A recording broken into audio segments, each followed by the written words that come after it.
I need to let y'all know now why you need to learn about your subconscious mind right now and start using it. Fact number one.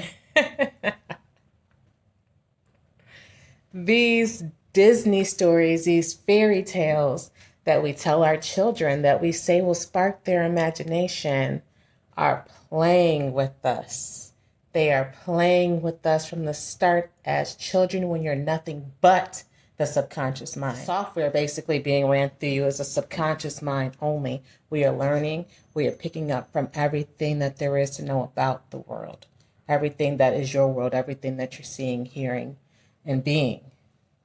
You don't get your conscious mind until you're 8 years old. So for 7 years, you are nothing but subconscious mind. And if you don't understand how it works and the power of it, then you don't understand what's happening right now to yourself and your children, especially if you're that parent who does a lot of things that is popular.